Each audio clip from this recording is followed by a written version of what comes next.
Thank you very much for the introduction. Welcome everybody to my webinar. This is Ahmed Kotb. I am a mechanical engineer, graduated 1985 from Cairo University in Egypt. I have more than 36 years of experience in maintenance, planning, scheduling, and asset management and reliability. Most of my experience is in the oil and gas field, and I have spent more than 26 years of my experience in oil and gas. And also, most of my experience was in maintenance planning and scheduling, as you will see later. And I'm a certified maintenance reliability professional, certified as well asset reliability practitioner from Mobius Institute. I have long experience in, as I mentioned, in maintenance planning and scheduling, and shutdowns and turnarounds planning and scheduling as well.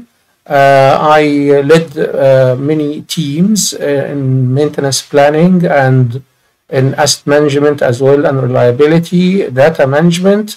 I'm a published author on reliabilityconnect.com that is powered by the Mobius Institute. I'm a speaker who spoke in the major conferences around the world. I've been already awarded in more than one time in these conferences, especially from the SMRP conference which was held in Abu Dhabi in 2020.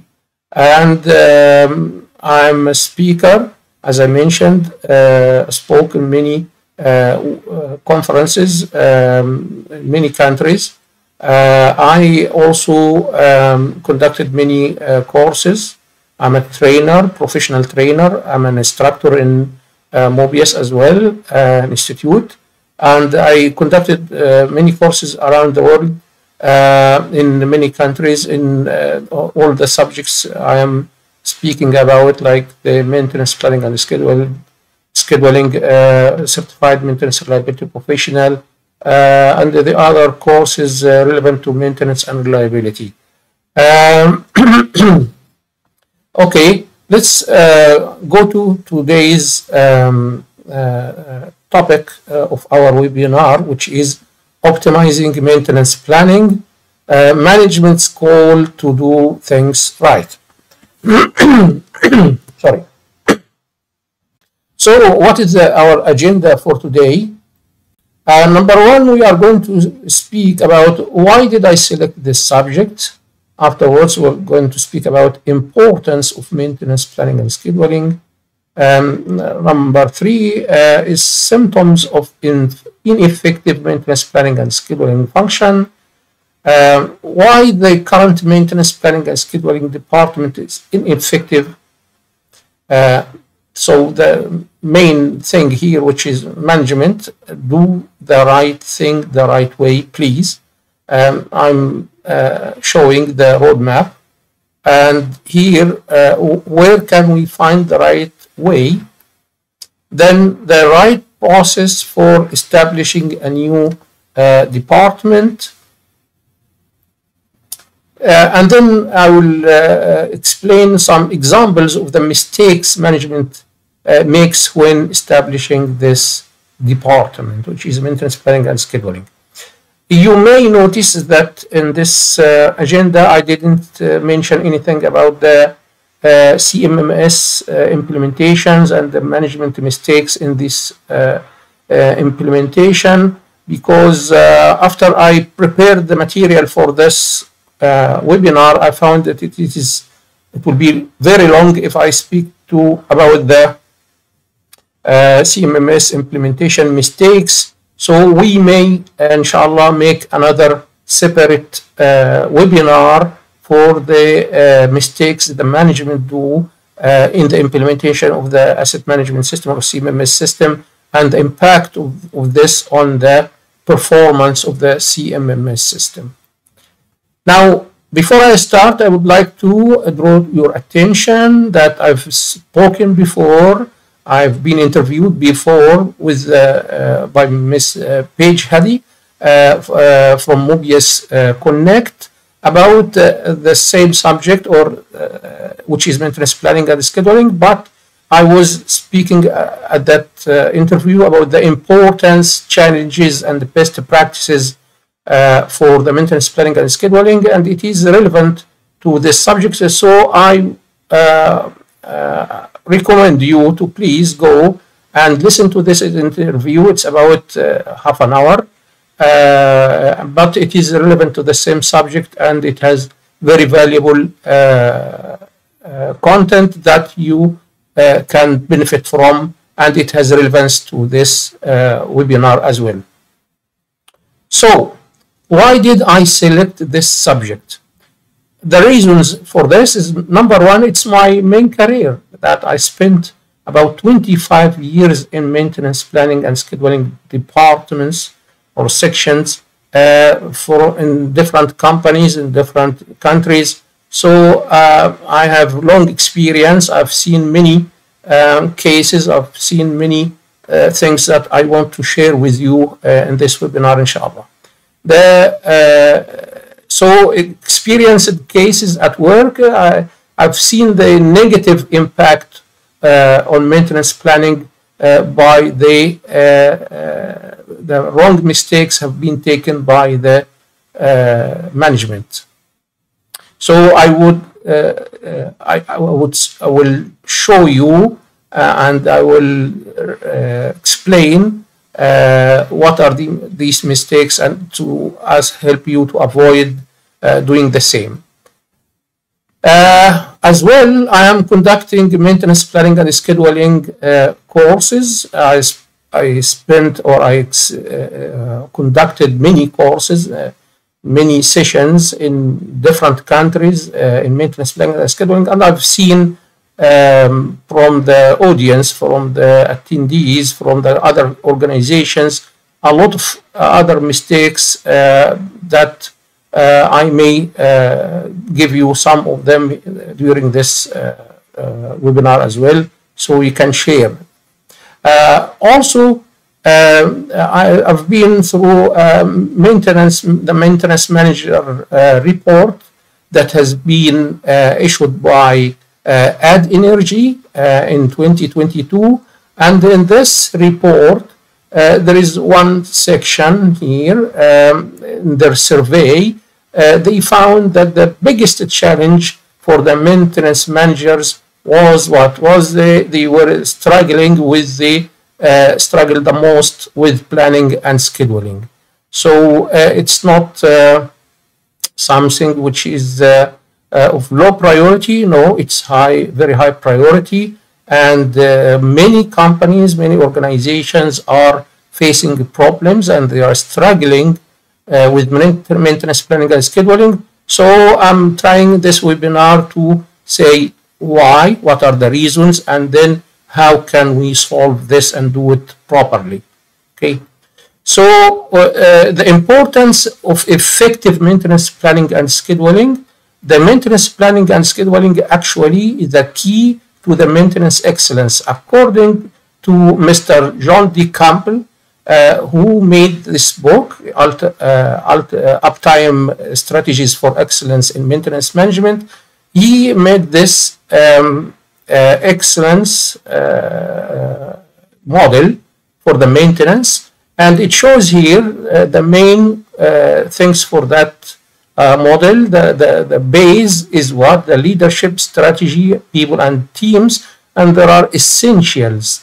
For one of the essentials to reach the maintenance excellence is the work management.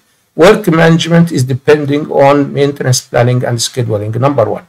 The other thing is what? The information systems, which is a CMMS, which I was intending to speak about this during this webinar, but as I mentioned, it will be very long, so I will, inshallah, defer this to another webinar in the future, okay? But for to achieve the maintenance excellence, it's a must to have a very good, effective maintenance planning and scheduling department according to this model. Okay. The other thing is that doing the right jobs with the right parts at the right time is what maintenance excellence is all about. What maintenance planning and scheduling are doing is trying to do to prepare everything for the job to be done right from the first time. So they prepare everything, and we mean by everything. So everything is prepared by maintenance planning and scheduling, and the execution only is by the maintenance. So for each job, they assemble for the right people who will do the job, the right materials, the right tool, the right information, the right timing, the right permission. Everything required to do the job is done by the maintenance planning and scheduling. So what's maintenance doing? They are doing the execution only, as we will see. That's why it is very important. So why is maintenance struggling with maintenance planning and scheduling then? Why the report shows that 70% plus of the managers are struggling, maintenance managers are struggling with maintenance planning and scheduling. That's a fact, okay? Actually, because either there is no maintenance planning and scheduling department or section in the company or in the organization, okay? So in this case, the maintenance planning and scheduling will be done by the maintenance staff themselves, or there is a maintenance planning and scheduling department or section, but it is ineffective, which will lead to what? To having no maintenance planning and scheduling department. The ineffective maintenance planning and scheduling, like if we don't have a maintenance planning and scheduling department. Okay, so why? What are the symptoms of the ineffective maintenance planning and scheduling? Or if we don't have a maintenance planning and scheduling department, what are the symptoms? The number one, if they are existing but they are ineffective, then what they are doing? They are not engaged in the day-to-day work of the planning and scheduling.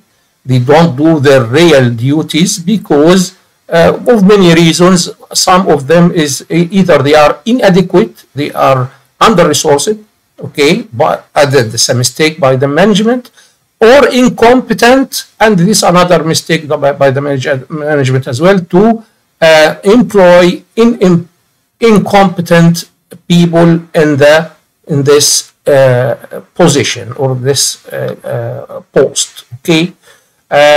So if they are existing and they are not engaged in the day-to-day work, what then they are doing? They are doing other business, like what? They just do long-term planning, monitoring PM plans and work orders, reporting on maintenance activities, KPIs, preparing for shutdowns, participating in business planning, coordination, and so on. But they are not engaged in the day-to-day planning and scheduling duties, real core duties. Okay. The other thing, the symptom, okay, for the maintenance planning, ineffective maintenance planning and scheduling, you find that maintenance is done reactively, of course, because the real maintenance planning and scheduling is moving companies from reactive mode to the proactive mode. In the absence of maintenance planning and scheduling, you will find the most of work is done reactively. Accordingly, you will find unplanned workload is high, and accordingly, of course, low equipment reliability. If we have a lot of breakdowns and emergencies and corrective maintenance, this will lead to low equipment reliability. And the very important sign of ineffective maintenance planning and scheduling is the low maintenance productivity, because the maintenance will be doing everything. They will be doing the planning, the scheduling, and the execution. Actually, the planning and scheduling should be done by planning and scheduling, and then the maintenance should do the execution only. But in the absence, or if the that department if this department is ineffective, this will make the maintenance planning the maintenance people doing all the activities themselves. So this will reduce their productivity in the execution. Also, signs or symptoms of the ineffective maintenance, you find delayed procurement of materials, because normally the planner will be arranging this with the warehouse. Extended repair times because of the delay of the spare parts or because of the wasted time during the job itself, as we will see later on. High maintenance costs, of course, the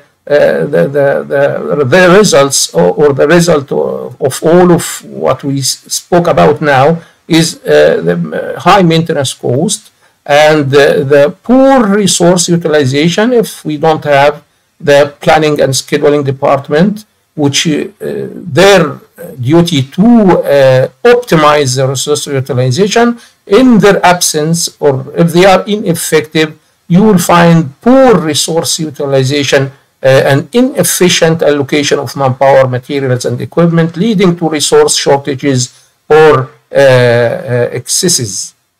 Okay. Lack of data-driven decision-making, because maintenance planning and scheduling are responsible for making the data available and reliable and accurate. And in the absence of data, you can't take the data-driven decisions. Okay, so these are all symptoms of ineffective maintenance planning department, maintenance planning and scheduling, or the absence of that department completely. So why the current maintenance planning and scheduling function is ineffective? Okay, there are many reasons for this, but you don't have to blame them. Don't blame the maintenance planning and scheduling function staff themselves for being ineffective. Why? Because it is the management's mistake who made the wrong setup. The management who put this setup, which put the wrong people in the wrong positions and doing the staffing wrong and everything wrong, will lead to wrong results. Okay, so how did this happen? Management, when established this function, didn't know how to do it right. Okay, when they said, okay, we are going to establish maintenance and planning scheduling department or section, they didn't do it right. How did they do it? Instead of doing it according to the best practices or to the standards or the right procedures, they did it randomly. They said, okay, well, we don't have maintenance planning and scheduling like other organizations, and maintenance is complaining. Maintenance requiring maintenance planning and scheduling to help them do their work right. Okay, so let's get rid of this headache and find an office with some computers for maintenance planning and scheduling department, or then hire 1 or 2 planning engineers, or move some of the existing maintenance engineers to this office, since these people will be working for maintenance requirements and they will be doing planning and scheduling maintenance. Then put them under the maintenance manager in the hierarchy. Khalas, now we finished. Now we have that department and start work. That is a way of when they decided to make a maintenance planning and scheduling department. They've done it randomly in something, as you can see here, not on any scientific basis. So why they didn't do it right? Why they didn't go through the right process? Because they lack the knowledge of how to do it right. They don't know how to do it right. So they've done it wrong, as they are doing many other things wrong. Okay, or because they don't try to do it right, or to do the right things by going through the right process. So if I don't know, I should ask, how can I do this right? And I see what is the right process and follow. But they didn't even try to do this. Or the other reason is they don't want to invest in doing or in establishing a maintenance planning and scheduling department. They don't do it. They don't make this department from original. They don't do it at all. Or when they do it haphazardly and randomly, as you've seen here. Okay. So management, if you want to do the right thing, you must do it right way. So if the maintenance planning scheduling function has this importance, management needs to establish the right way. It has to be built on the right foundation and principles. Okay, they have to understand first all of the maintenance planning and scheduling aspects. Okay, first we understand this subject very well, and then we take action. Not take action before we understand. Okay, so management needs to follow the strategic planning approach. What is this approach? This is very simple. Approach is what? Where are we? What is the problem now? What we have? What is our state now? Why we want to establish a department for maintenance planning and scheduling? What are the reasons? Okay, and then where we want to be. Okay, if we have problems now in maintenance planning and scheduling, then what will be the right thing we want to move to? What will be our goal from building this department, which is maintenance planning and scheduling, and then how to get there? We have to see what are the processes and procedures and the standards and the principles we have to follow to establish this department correctly to achieve our goal.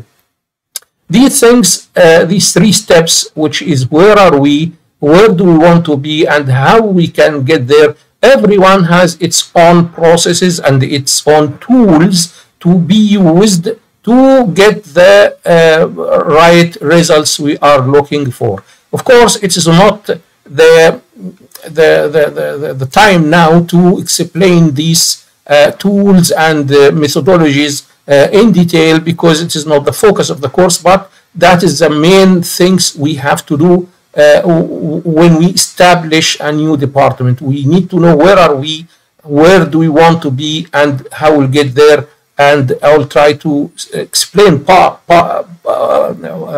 some of these processes and tools in the next slides. Okay, so for establishing a new department, we need at least to know the following. Number one, where are we? What are the problems we are facing now? Okay, what is the current state?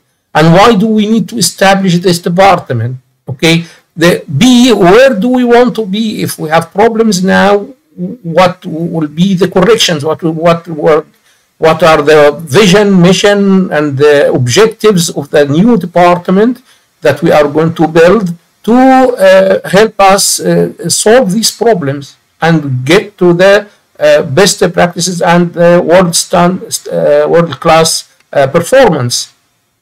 How to get there? We have to go through steps so we can analyze what is the gap, or how can we get over this gap, and things like this. Okay, so where to get there? We need to see what are the duties or roles and responsibilities of this department that we are going to establish to achieve these things. Okay, what is the business process for this department? Who will be working in this department? How many of each post? And what will be their roles and responsibilities? Okay, where the department will be located in the organization hierarchy. We need to know all of these things before we go and take action. So all of these things, we need to do them not the way we are doing everything haphazard. No, we need to do these things according to what? must be aligned, execute in alignment with best practices, adhering to the correct procedures, rather than conforming to existing cultural norms or practices. Okay, we have to follow the right way. So where can we find the right way? If we want to go through these things, we need to know what is the vision, what is the mission, what is the objectives, what are the duties, roles, and responsibilities, what are the processes, all of these details. From where we get these details? We get them from their sources. Number one, you have to do a gap analysis to assess the current situation and see the gaps between what we have and what we want. We can use SWOT analysis, benchmarking, and the other tools for the gap analysis. Now, what are the standards and the guidelines we have to adhere to? We can get this from many sources. For example, from SMRP, Society for Maintenance and Reliability professionals, they can guide you with the best practices for the work management and the maintenance planning and scheduling. You can get this from books and publications, like for example, one of the most important references to maintenance planning and scheduling is the Maintenance Planning and Scheduling Handbook by Mr. Doc Palmer, or for Reliability Centered Maintenance by John Mowbray, or Maintenance and Reliability Best Practices by Mr. Ramesh Gulati, or Uptime Strategies for Excellence in Maintenance Management by John D. Campbell, the one I mentioned a few minutes before. And the maintenance planning and scheduling principles, they are existing in the Maintenance Planning and Scheduling Handbook by Mr. Doc Palmer, and we need to understand these principles first before we start establishing a department for maintenance planning and scheduling. Also from the professional associations and journals, like in SMRP or Mobius Connect, or many sources in the net can show you the right way. Consulting firms and experts who are having the experience in building maintenance planning and scheduling departments.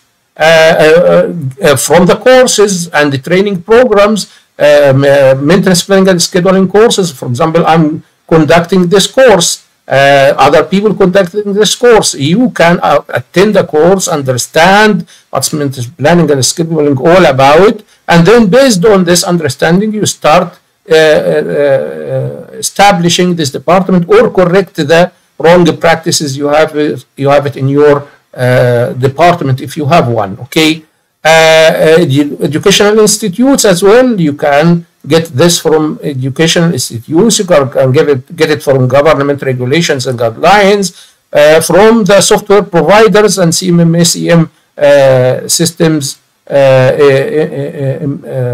implementers who or providers who have, of course, the knowledge of how to implement a CMMS, which are very important tool for the maintenance planning and schedule. So these are the sources for knowing the right way to build an effective maintenance planning and scheduling department. It is existing, it's available. We can find it, as you can see. Okay, you can see here in the Maintenance Planning and Scheduling Handbook by Mr. Richard Doc Palmer, which is available. There are 6 maintenance planning principles and 6 maintenance scheduling principles. We, as management, they need to understand these principles very well before they go and start building a new department or to correct the current wrong practices in their departments. Okay. So in brief, to achieve and to build a new department for maintenance planning and schedule, or any department in general, you have to go through the right process. Number one, why you are going to build this department? Why? What are the reasons? Where are we? What are our current problems, what is the current state of our maintenance and maintenance planning, where do we want to be, that is the improvement we want to achieve, how to get there, how we will achieve this. Okay, so number one you have to do. Number two is to set the objectives of that department, the vision and mission, objectives, and the alignment of these objectives and vision, mission, and objectives with the company, organization, vision, mission, and objectives. From where we get this? From the references I mentioned to you in the previous slide. Okay. Next, roles and responsibilities for this department. What will be the roles and responsibilities for this department, or what will be the reporting structure? From where? From the references I showed you in the previous slide. Okay, the processes, the business process for this department, any department will be working, will have business processes, and these business processes and the procedures and the best practices, all of them will come from the references I showed to you. Okay, and then who will be working in this department? The staff and number of each, the qualifications of these people, and the job description for each one. All of them we can get them from these standards and best practices, as well where these people will be located in the company organization. That has also to follow standards and best practices and benchmarks. So all of these steps are required to establish any new department, and in particular the maintenance planning and scheduling department we are speaking about here. Okay.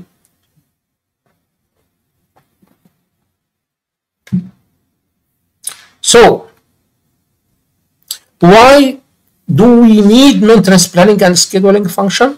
Let's go through this process step by step. Why do we need maintenance planning and scheduling function? This has to be resulted from the gap analysis. Okay, where are we now? What are our problems now? I mentioned these problems before. Okay, we have reactive maintenance. Okay, because it is done haphazard and costly reactive maintenance. We have productivity challenges. Productivity of all the maintenance employees, the maintenance laborers, technicians, their time is wasted in many things. Okay, like if we can see here, 5% of their time is going in what? Receiving instructions. 12% of their times in obtaining tools and materials, 15% in travel, 8% in coordination delays, 5% in late starts and early quits, 5% in idle time at job, authorized breaks 10%, excessive personal time 5%. So what's remaining for the job? 35% only of the time. So all of these are sources for wasting time in the maintenance staff, okay, or the maintenance labor. So the duty of the maintenance planning and scheduling is to reduce this as possible to the lowest possible wasted time, and increase the active repair time or the wrench time or the tool time to be at least 50%, 52, 55% to do the actual work. So the low productivity comes from where? Because their time is wasted in searching for the tool, searching for the spare parts, searching for the drawings, for the instructions, for many things which shouldn't be done by them. It should be all prepared by the maintenance planning and scheduling, and they do the tool time, the active time, the wrench time. It should be at least 52, 55%. Okay, so that is the challenge we have without planning and scheduling, or if we have ineffective planning and scheduling, the productivity for the maintenance people, maintenance technicians and labor will be very low. Okay, so according to this, we will have unplanned work overload. You will have high percentage of emergency work. You have low equipment reliability. You have safety incidents, because if the safe plant is a reliable plant. A reliable plant is a safe plant. They are connected always. So if they have low equipment reliability, you will have safety incidents. Okay, delayed procurement of materials, extended repair times, high maintenance costs, frequent changes in schedules, poor resource allocations, as we mentioned before, incomplete work documentation, and lack of data-driven decision making. All of these are what are our current problems. Where are we? This is what we have now. These are the problems we have now that we won't improve on all of them. We won't get rid of them, but we have to improve our performance. So where do we want to be? We want to improve on these, all of these problems. We need to improve on all of them. We need a department that does full maintenance planning and scheduling duties, not part of the duties. Okay, we need to enhance the workforce productivity. If you don't have maintenance planning and scheduling, the productivity of your maintenance will be 35%, 25%, 20%, something in this range. Why? Because as you can see, their time is wasted in many sources of time wasting. Okay. If you employ and you use proactive planning and scheduling department, they will reduce these delays and waste of time and increase the tool time and range time to maybe 60% or 65% maximum. Okay, so you move from this to this by the help of the maintenance planning and department and the scheduling department, because they save your time on all of these, which reduce this, as you can see here. So that is why we want planning and scheduling. This is where we want to be. We want to increase the productivity of our labor in maintenance planning and scheduling. Okay, so the leverage of planning and scheduling, if you can see here, it is from 20 to 35% currently in this current situation, what we have now, to world class will be 55%. Okay, so if you can see, divide 55 over 35, you will get 57% improvement in your productivity of your labor in the maintenance department. Okay, so that is leverage of the planning and the scheduling. That's why we need the planning and the scheduling. Okay, we need better resource utilization by the planning and the scheduling. Okay, we need to optimize operational efficiency and costs, maximizing the use of work time. If we improve our work time and utilization of materials and assets, while ensuring cost-effective maintenance through proper planning and scheduling practices. We need responsive asset maintenance. We need high availability and low downtime through the quick and the professional maintenance planning and scheduling. In conclusion, we need a hub of a well-functioning maintenance organization. The maintenance planning and the scheduling department is the hub of the maintenance organization. Okay, so how to get there? We have to carry out gap analysis, I said before. Okay, we have to refer to the previously mentioned sources, the standards, best practices, principles, and references. We have to establish maintenance planning and scheduling function based on the full understanding of all its aspects. So what are if we need to make a maintenance planning and scheduling department, what will be its vision, mission, and objectives From where we get these things? From the references I mentioned to you before. So the vision of planning is simply increase the labor productivity. Planning is existing to reduce the waste of the maintenance people and let them focus on the execution of the work. So their main vision is to increase the labor, the maintenance labor productivity. Their mission of planning is what? Around making the right jobs ready to go. So to prepare packages of work orders that are ready for execution. Ready means ready. Ready means what? Means everything ready to be done. All the details of any job is available for the executor to know what he's going to do in detail. What are the steps? What are the tools and equipment required? The manpower required? The references? The pre-checks? The hazards? The permits? Isolations? Everything ready, and the procedures in detail will be attached to this summary. Okay, so you have a complete work package for every work order ready to be executed. The objectives of maintenance planning and scheduling are what? Objectives of planning, maintenance is to do what? Planning is about what and how, what we want to do and how we are going to do this. Okay, so what is objectives? To maximize the trade tool time or the range time. That is the objective. The first one objective. Let the maintenance people focus on their execution. So the maintenance planning and scheduling are doing 80% of the job, which is all the preparations for the job, while the maintenance people will be focusing on 20% of the job, which is the execution.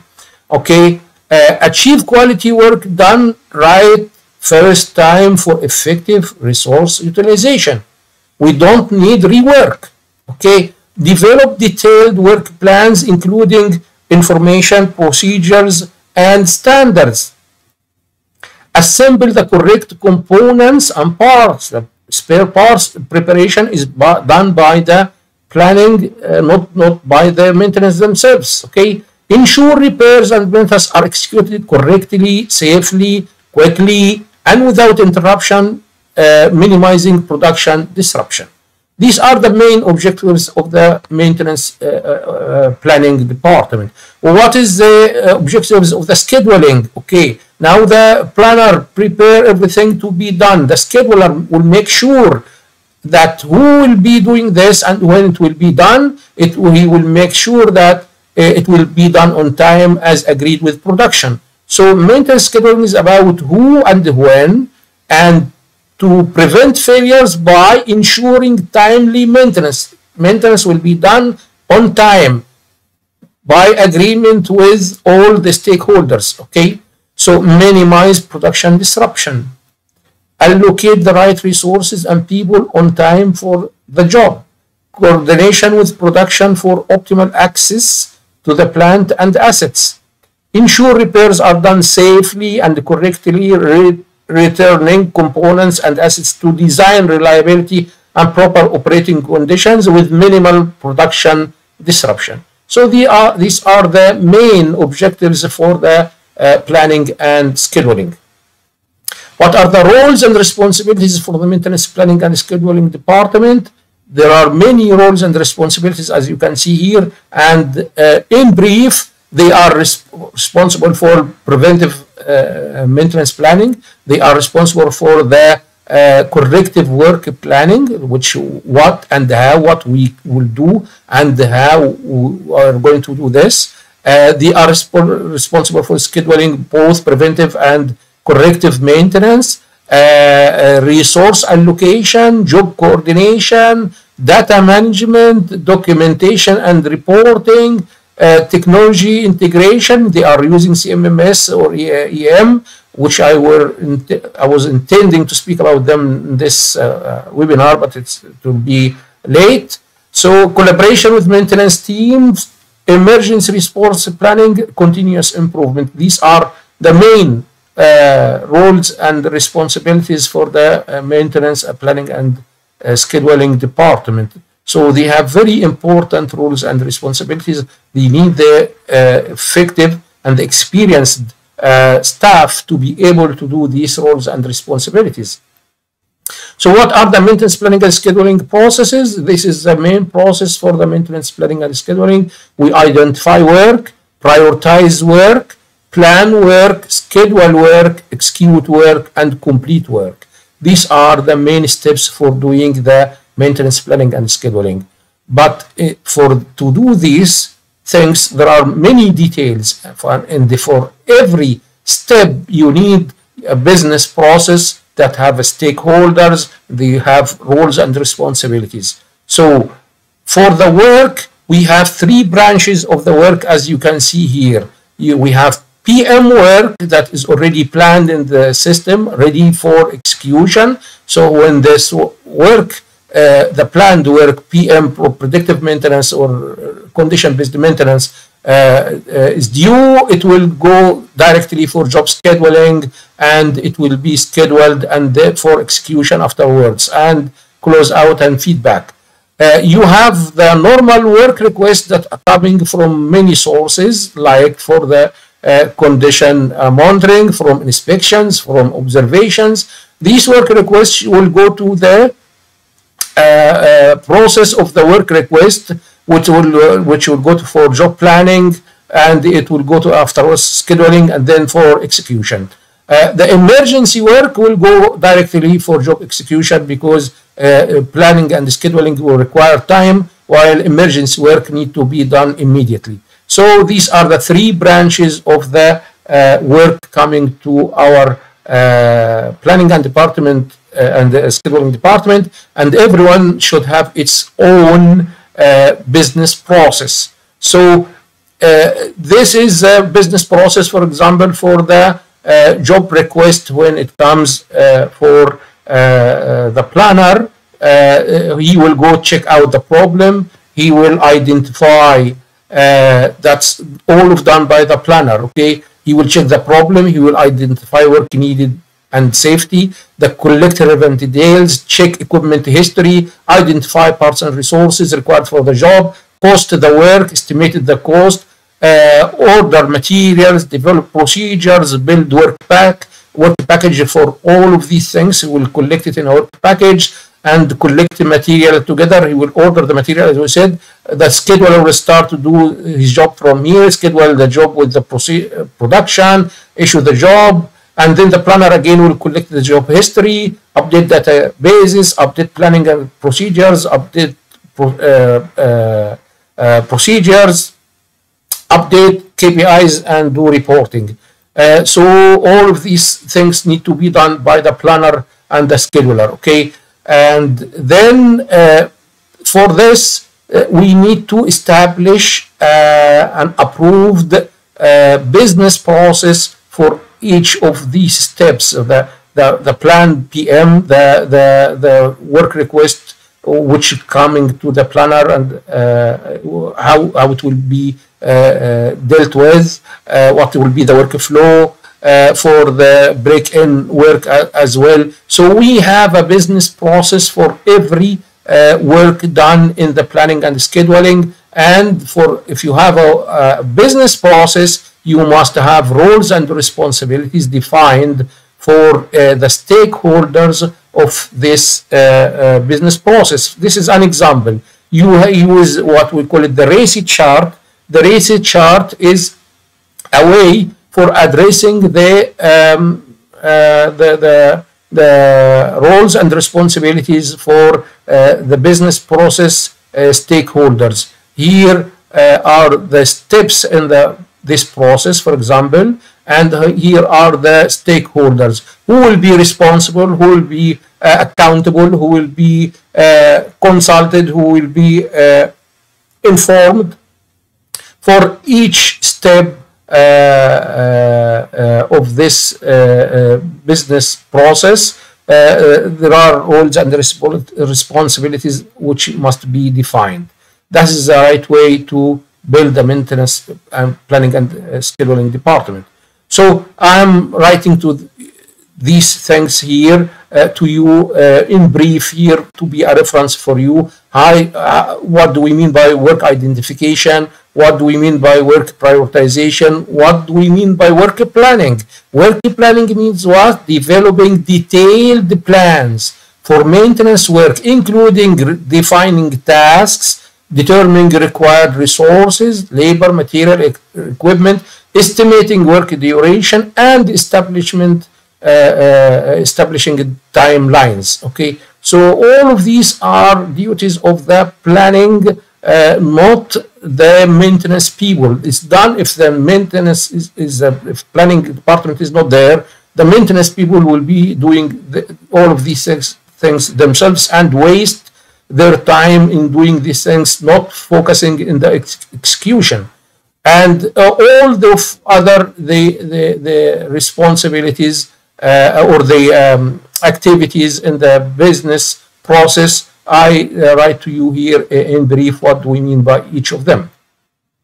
Number 5, we had to determine who will be working in this department. Number 1, the required posts. Number 2, the qualification of each post. Number 3, the roles and responsibilities for each post. Number 4 is the planner's staff level, how many planners we should have there. Okay, so I tried to brief you this in this table here.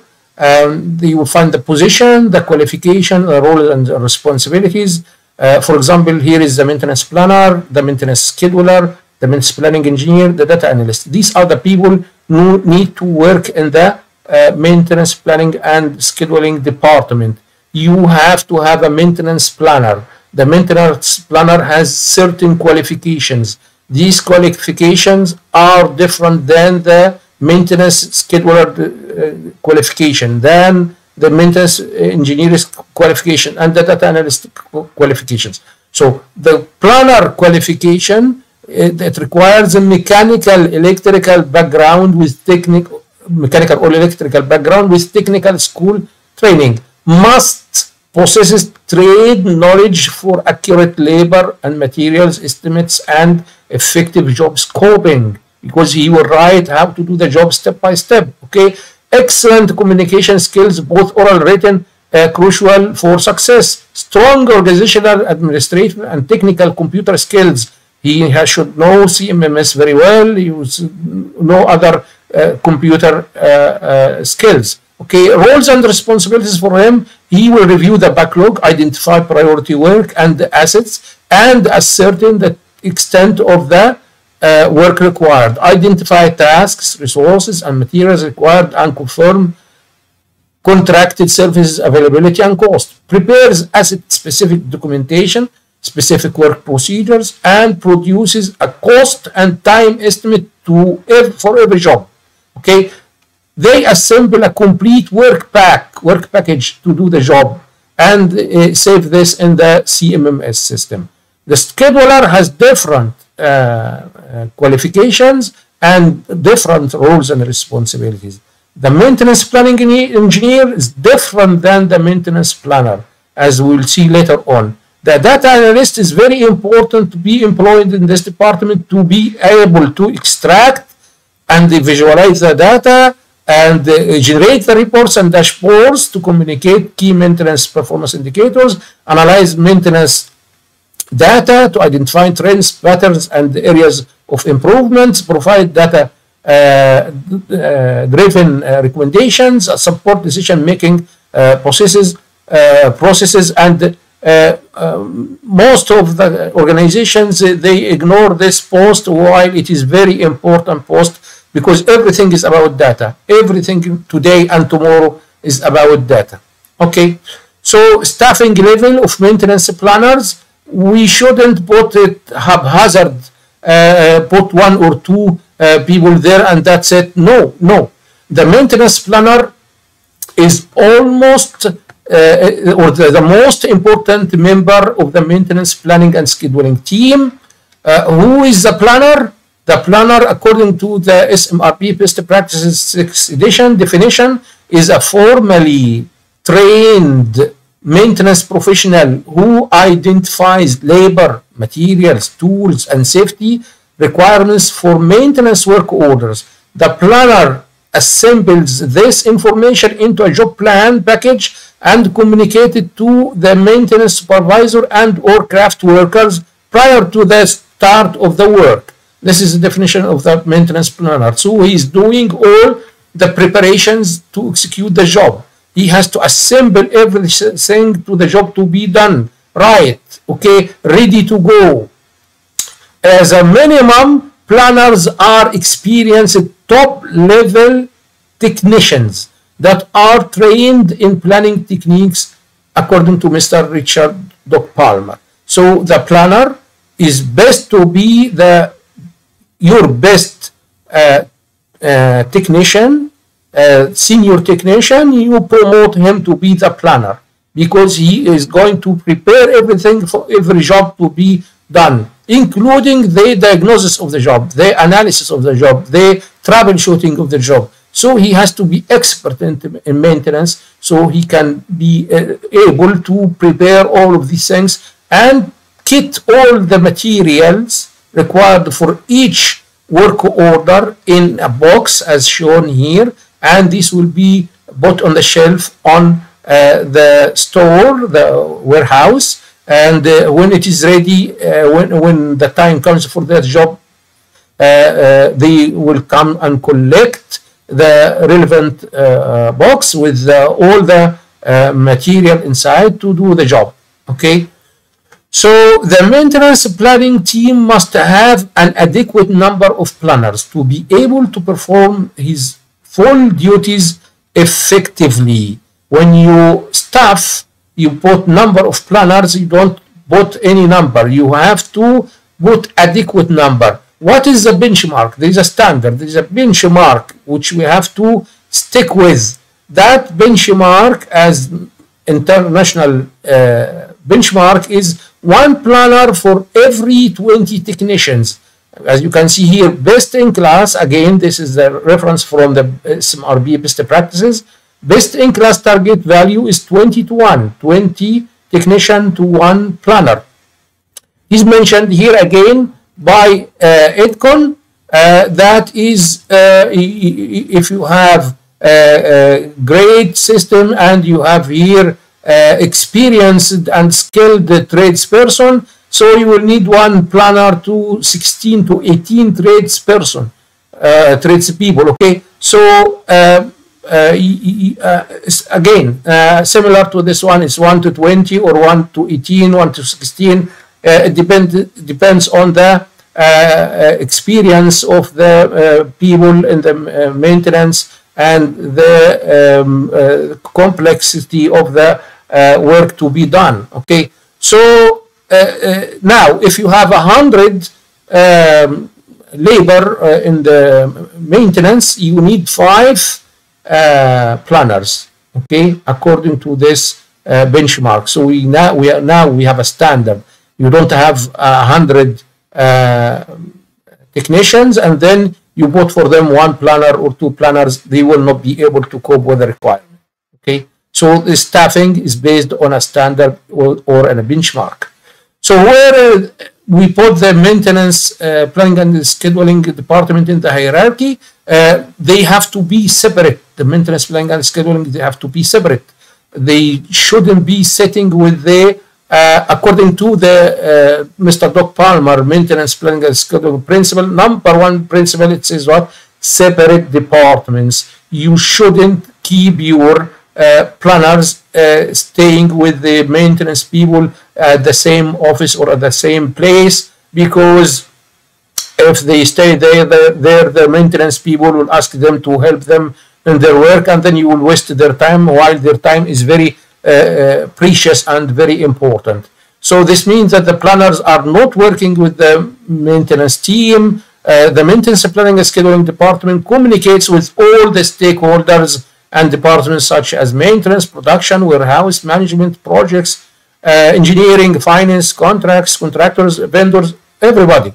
Okay, so examples, I will come now to the examples of the mistakes done by the management while establishing this department. Number one mistake they are doing is to employ the maintenance planning engineer as a planner, as a maintenance planner. They are completely different in qualifications and roles and responsibilities. They are different. The management, most of the management don't differentiate between the maintenance planning engineer and the maintenance planner, and that's why they accordingly hire maintenance planning engineers to play the role of the maintenance planners, and they will fail because the maintenance planners are different in qualifications and in capabilities than the different planning engineers, and they have different roles and responsibilities. So the maintenance planner is a senior level technician, as I mentioned before, with extensive experience in maintenance operations. That is the number one qualification for him. Different than the maintenance planning engineer, whose qualification is a bachelor's degree in engineering or mechanical engineering, electrical engineer, or whatever. Okay, but this guy is a senior technician with extensive site work experience. Okay, here that is the main difference between them. Okay, this is strong understanding of maintenance planning and scheduling principles, is strong technical background in maintenance and reliability engineering.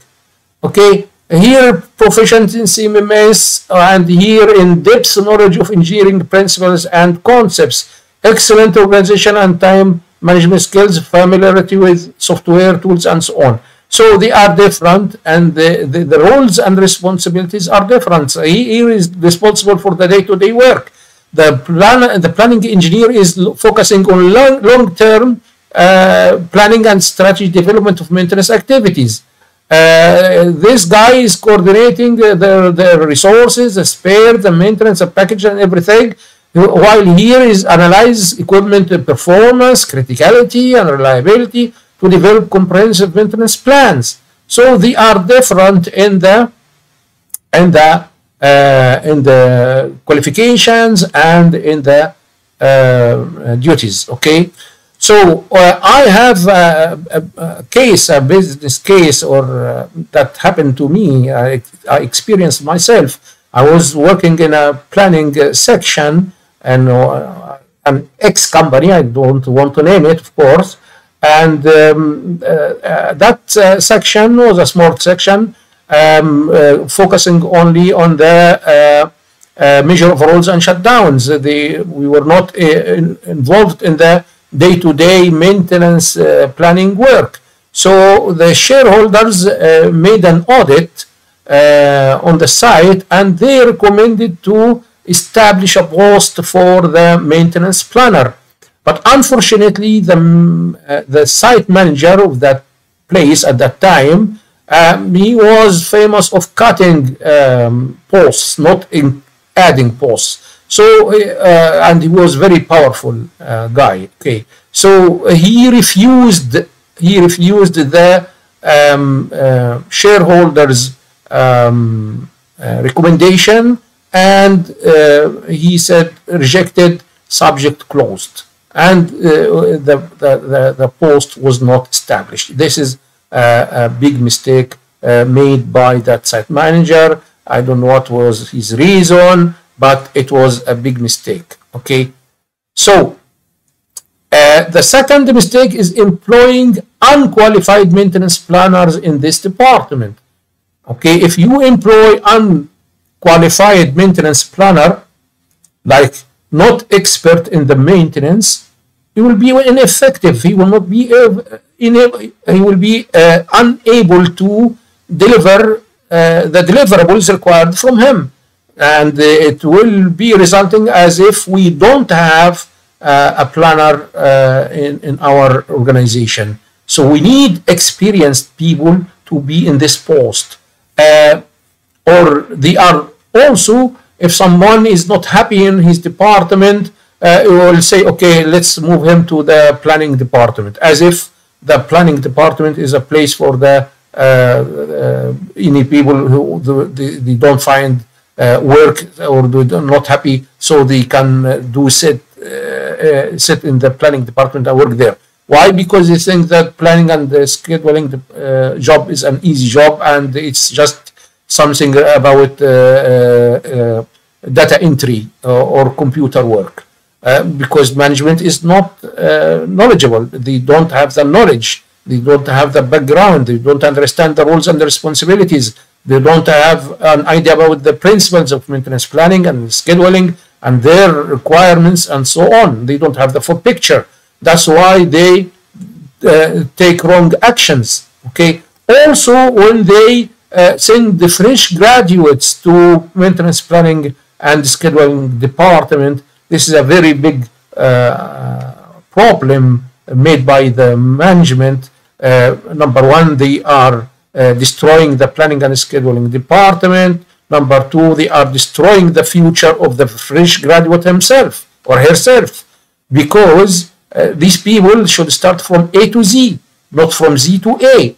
So starting from A is to go to the site, take experience, 5-7 years experience in the site, and then move to the maintenance planning department if they want to move to there. But the actual case, they start from Z to A, so they will forget anything about the study they studied in the college about mechanical or electrical or control engineering by starting only work in the maintenance planning, and they will fail. They will be a burden on the maintenance planning and scheduling department. Okay, I've seen this myself several times, but every fresh graduate was coming to my section or department from the beginning. I was advising him and telling him that's wrong start. You have to start from A to Z, not from Z to A. Okay. Number 3 mistake is what? Low staffing. Okay. So that's the problem. They don't stick to 1 to 20, which you mentioned before. Okay. They start to use any number of people. They want to put the minimum to save money. That's wrong. Okay. Because as we mentioned before, there is a benchmark is 1 to 20. Technician to planner. This is the source of the benchmark. Okay. So they want just to save cost. And I have here a benchmark case study as well, a case that I experienced myself. What happened that in the same company I mentioned before, because as I mentioned, we were focusing on measure overalls and shutdowns. Why we were not involved in day-to-day work? Because we had a 16 supervisor in the maintenance, and under each supervisor has at least 20 persons. So we have 300 plus maintenance laborers. So as one planning engineer can't, or two planning engineers can't serve all of these this number of people. Okay, so the company at a certain time they made a benchmarking exercise.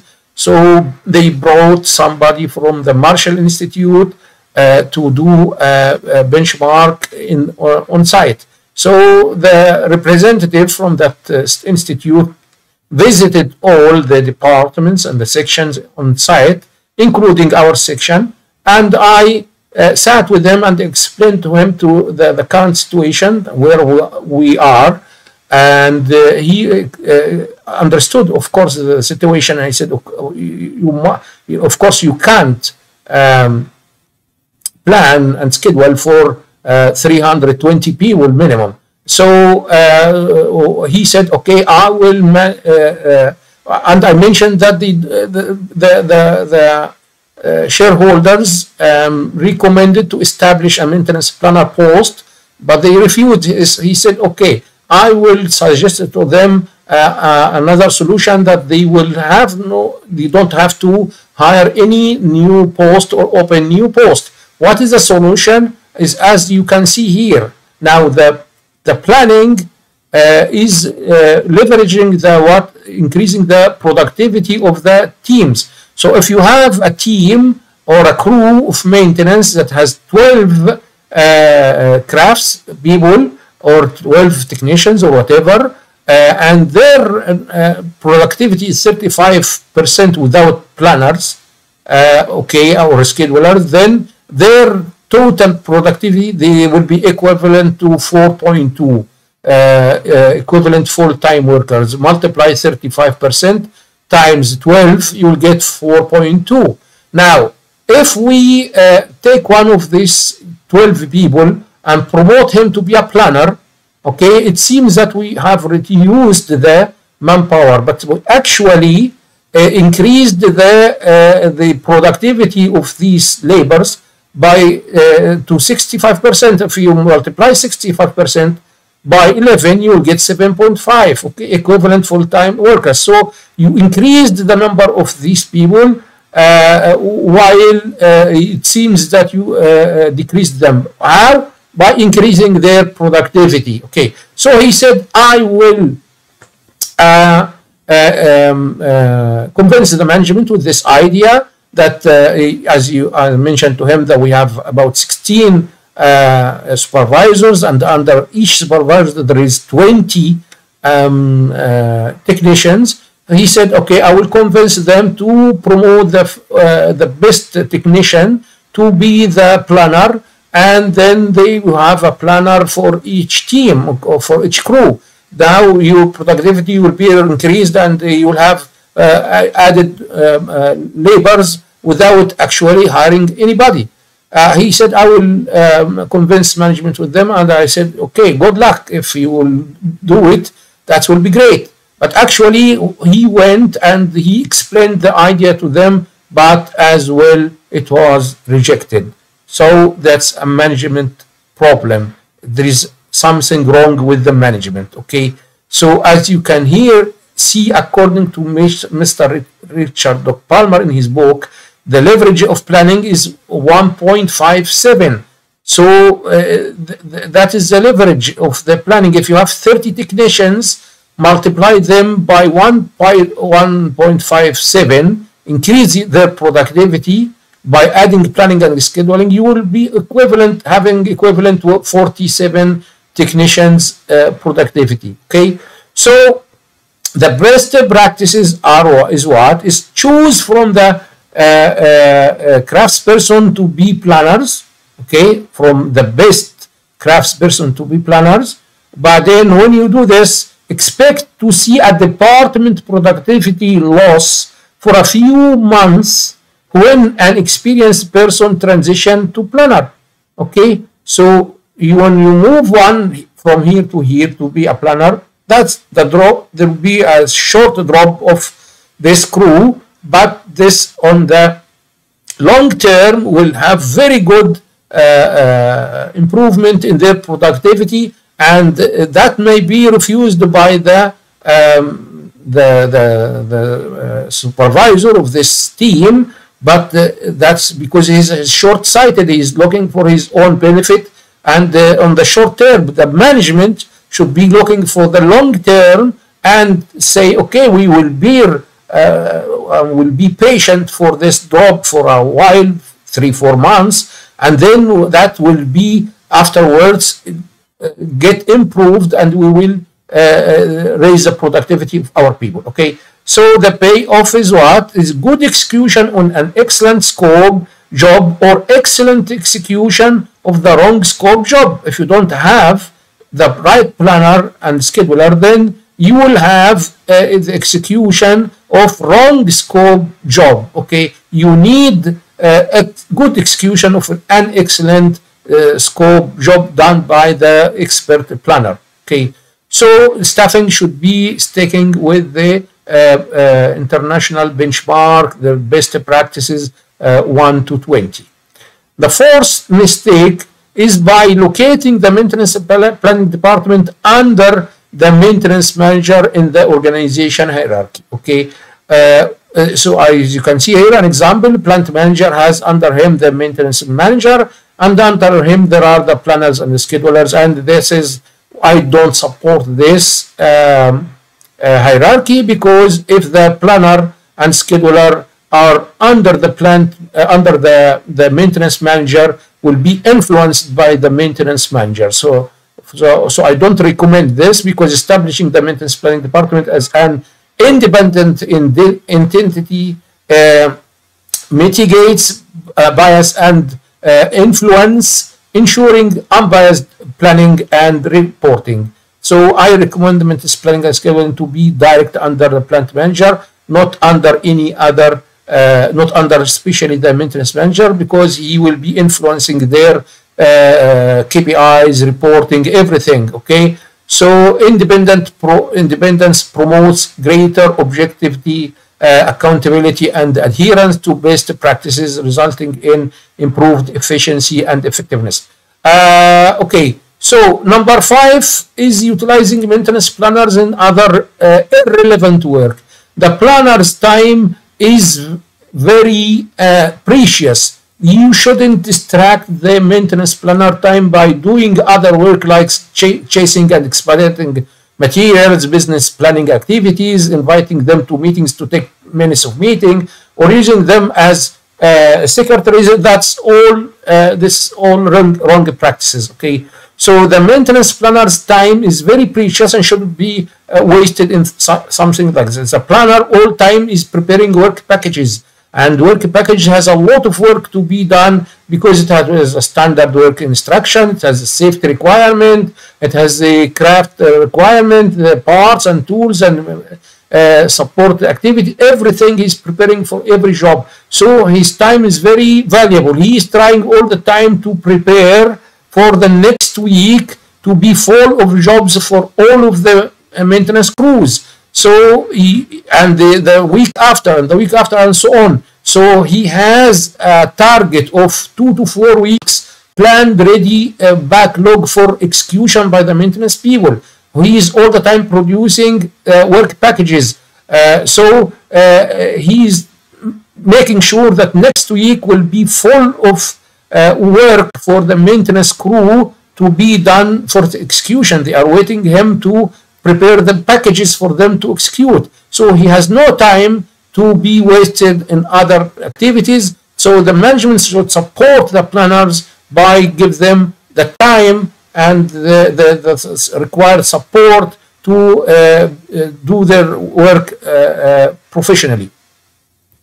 The other thing is the implementing wrong business processes and workflow. That's a very bad thing. Okay, when there is no planner or scheduler, or if there is the planner and scheduler and the work order is bypassing the planner and scheduler, goes from the originator to the maintenance directly, this is distracting the data of the maintenance and reliability.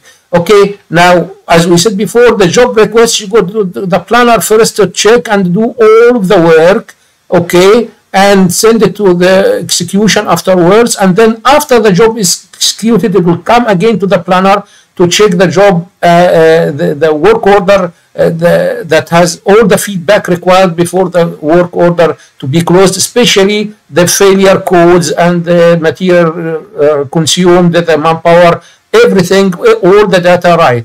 Because the planner, beside his work as planner, he is working as a data gatekeeper. Data gatekeeper means what? Means the data control.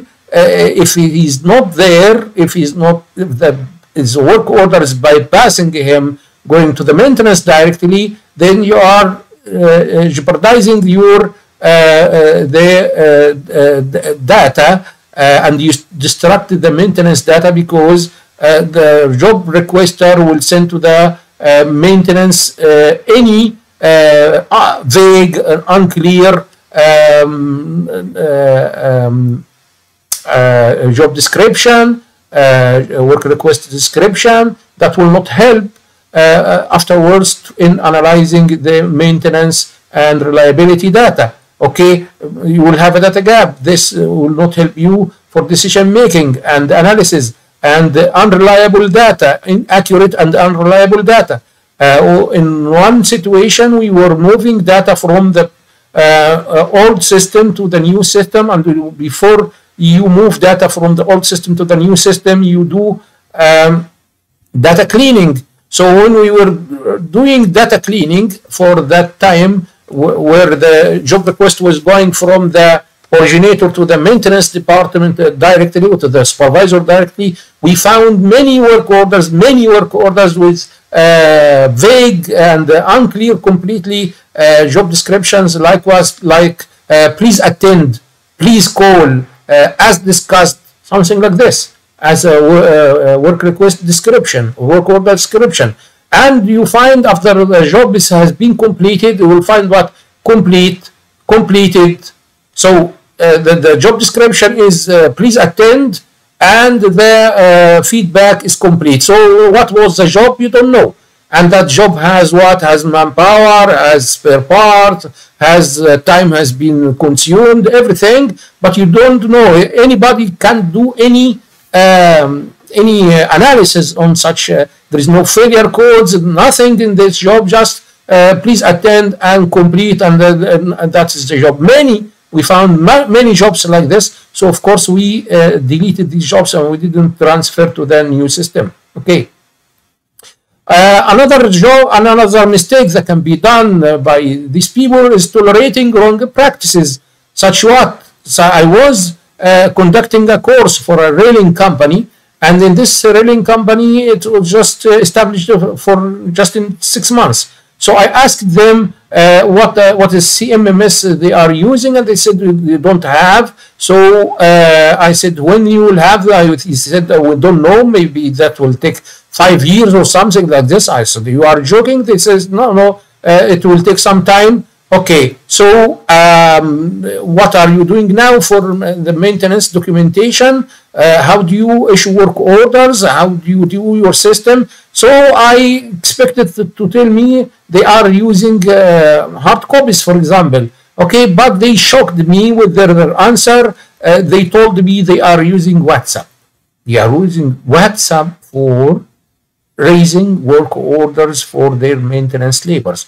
I was shocked. I was not able to say anything at that time. And then I said, that's a very wrong practice. Who allowed this practice? How come? This means that they don't understand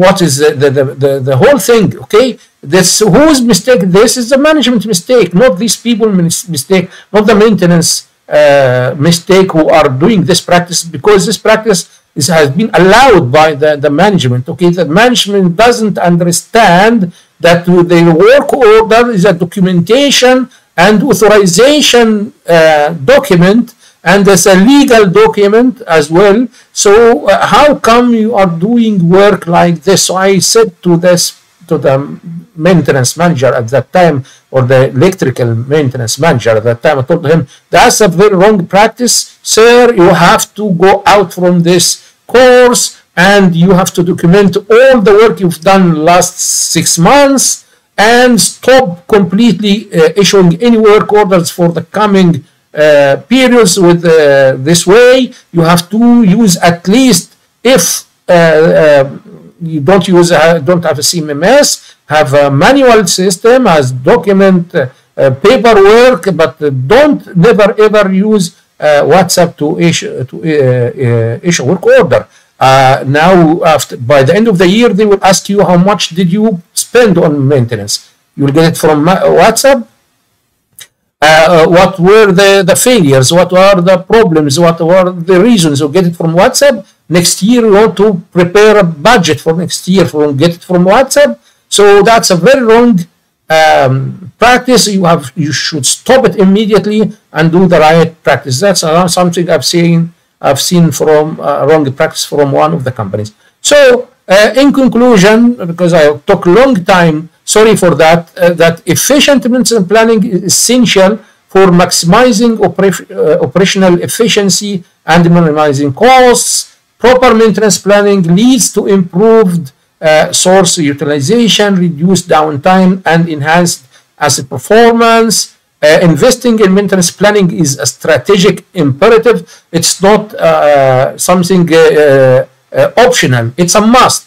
Now you have to have a maintenance planning, effective maintenance planning department, maintenance planning and scheduling department. Okay, it's a must for achieving maintenance excellence. Okay, management's commitment to doing things right is pivotal for success. By prioritizing maintenance planning and scheduling and adopting best practices, organizations can optimize their maintenance operations and drive long-term success. Management plays a crucial role in establishing a culture of proactive maintenance planning and providing necessary resources for success.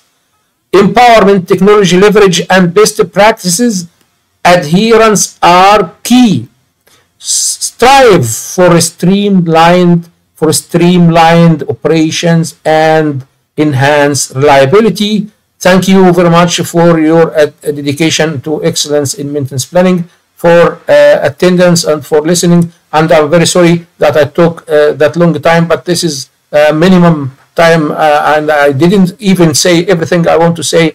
If you want to listen to more, please attend with me the maintenance planning and scheduling course. We have much more to inform you about this. Thank you very much for your attendance. And this now time for question and answer. Thank you, and I send you now the mic, please. Thank you very much for